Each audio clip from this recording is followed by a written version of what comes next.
warahmatullahi wabarakatuh. Apa kabar anak soleh-solehah semuanya? Ya, alhamdulillah, luar biasa, Allahu Akbar. Yes, mantap, alhamdulillah.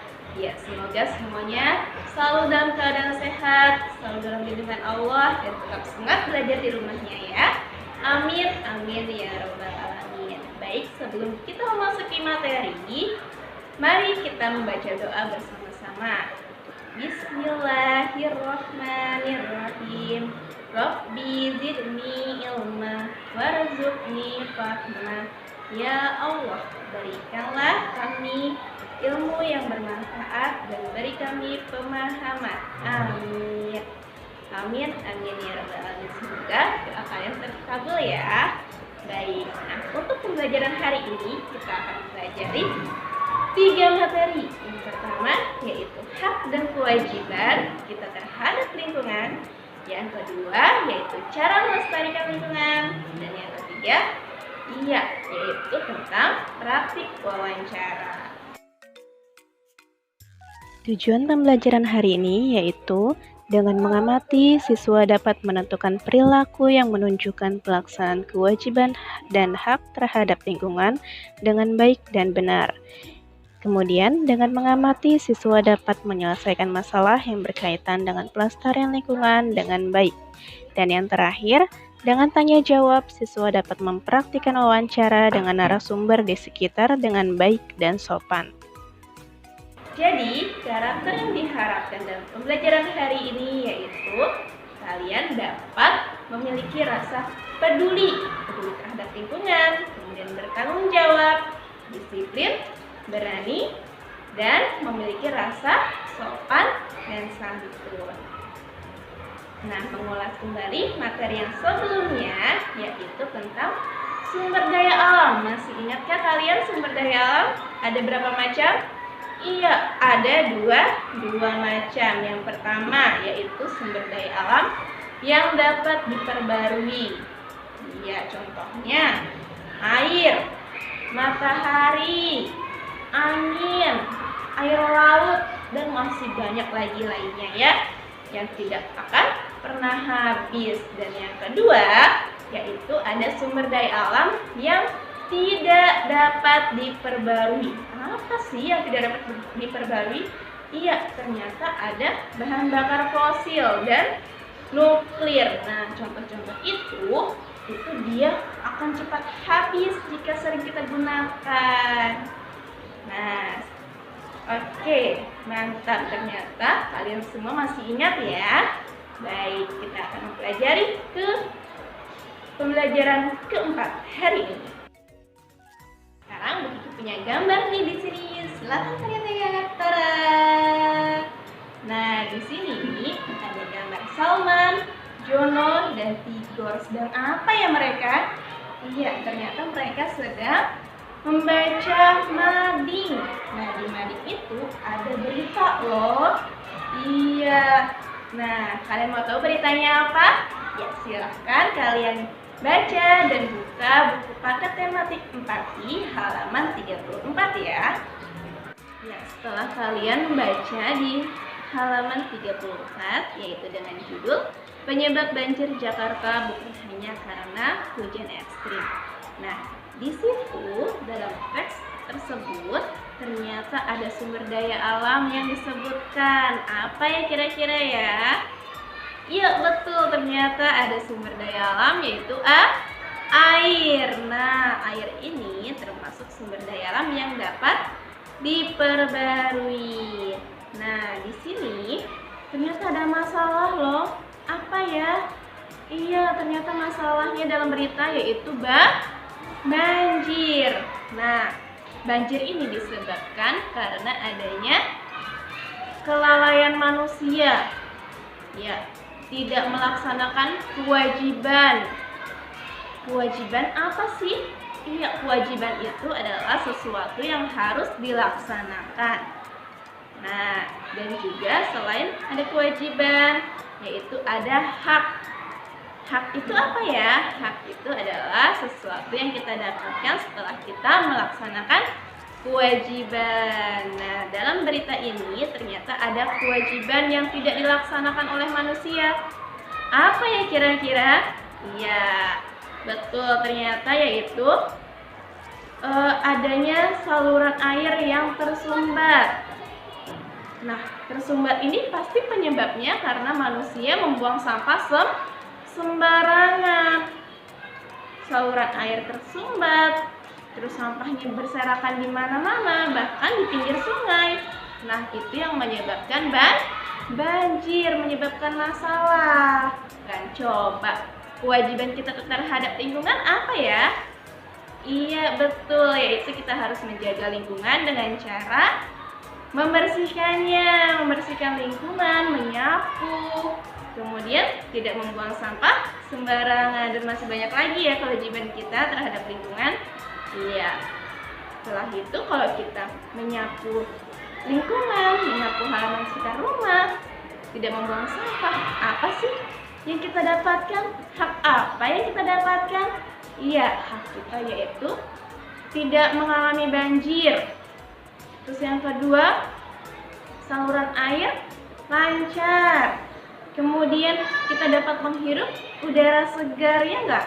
Kalau lingkungannya bersih, nyaman, nah itu akan membuat udara segar. Iya. Nah, hak dan kewajiban itu harus kita laksanakan secara seimbang supaya tidak menimbulkan masalah. Contohnya seperti pada berita yang sudah kalian baca, yaitu masalahnya apa? Karena tidak melaksanakan kewajiban. Iya, yaitu karena mengakibatkan banjir. Nah, sekarang kalian buka di halaman 37, yaitu ada tabel dari nomor 1, yaitu ada gambar hutan. Nah, di dalam hutan itu banyak sekali pohon-pohon yang rindang. Oke, dari gambar itu kewajiban kita terhadap pohon itu apa?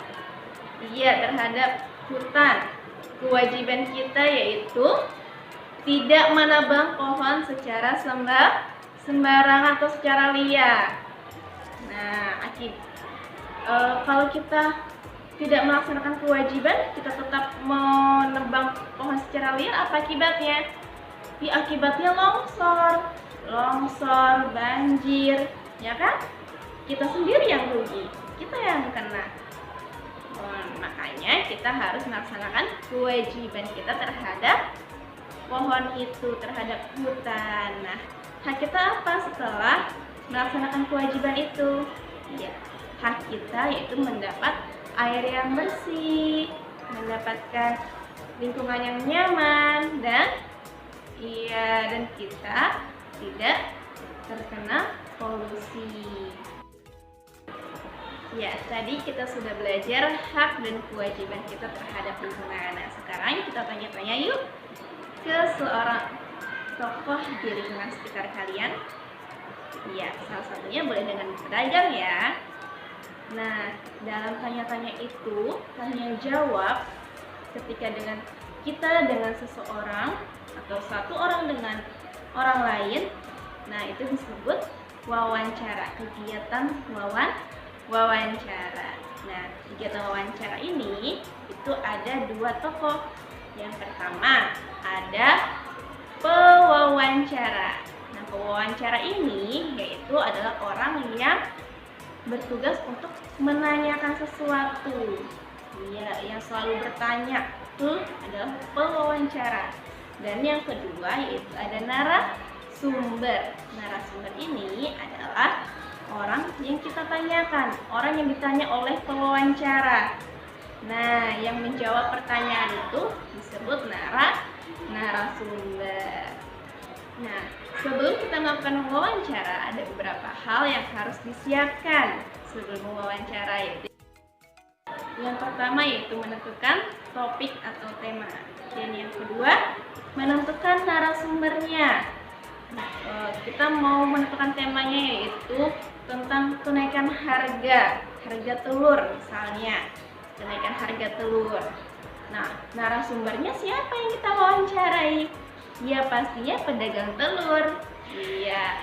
Kemudian yang ketiga, menyusun daftar pertanyaan. Nah, daftar pertanyaan ini bisa kalian ikuti dengan metode adik Simba. Adik Simba apa ya? Nah, yang pernah kalian pelajari loh waktu sebelum-sebelumnya, yaitu A. Apa? Di mana? K. Kapan? Si. Siapa? M. Mengapa? Dan terakhir ba. Bagaimana? Itu adik Simba.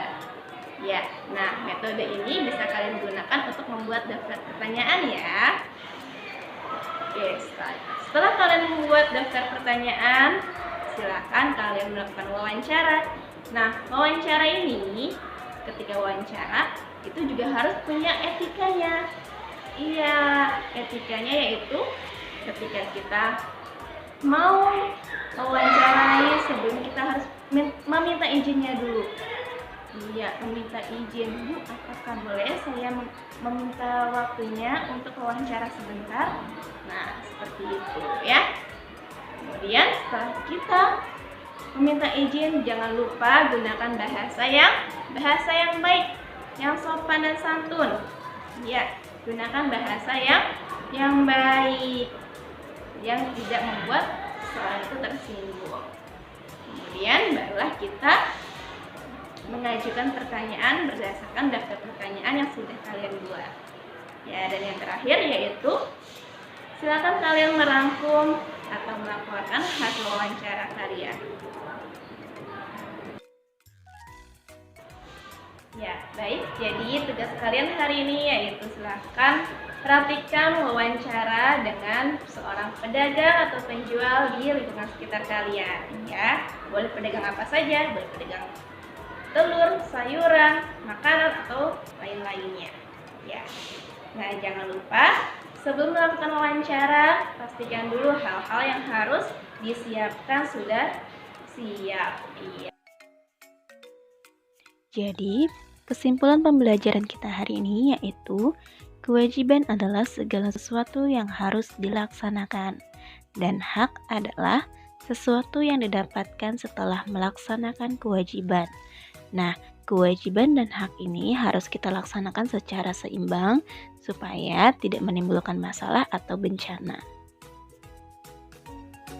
Kesimpulan selanjutnya yaitu hal-hal yang harus diperhatikan dalam melakukan wawancara. Yang pertama, menentukan topik atau tema. Kedua, menentukan narasumber. Tiga, membuat daftar pertanyaan dengan metode adik Simba. 4. Melakukan wawancara. Dan yang kelima, membuat laporan hasil wawancara.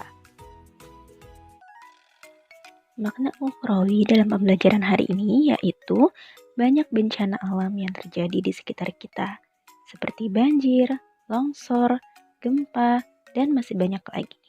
Tidak jarang berbagai bencana ini diakibatkan oleh manusia sendiri yang merusak alam, karena tidak melaksanakan kewajiban dengan baik. Allah Subhanahu wa Ta'ala berfirman, Zuharallahu fasadu fil barri wal bahri bima kasabat aydin nas liyudhiqahum ba'dalladzi ya'milu la'allahum yarji'un. Yang artinya, telah tampak kerusakan di darat dan di laut disebabkan karena perbuatan tangan manusia. Allah menghendaki agar mereka merasakan sebagian dari akibat perbuatan mereka, agar mereka kembali ke jalan yang benar. Quran Surat Ar-Rum ayat 41. Nah, jadi kita harus rawat dan lestarikan kembali lingkungan kita agar mendatangkan kebaikan ya. Selain itu, kita juga harus bertobat kepada Allah atas kesalahan yang pernah dilakukan. Jangan lupa sering-sering membaca istighfar ya. Astagfirullahaladzim. Ya, kita tutup pembelajaran hari ini dengan mengucapkan alhamdulillah bersama-sama. Alhamdulillahirabbil alamin. Jangan lupa tugasnya dikumpulkan. Assalamualaikum warahmatullahi wabarakatuh.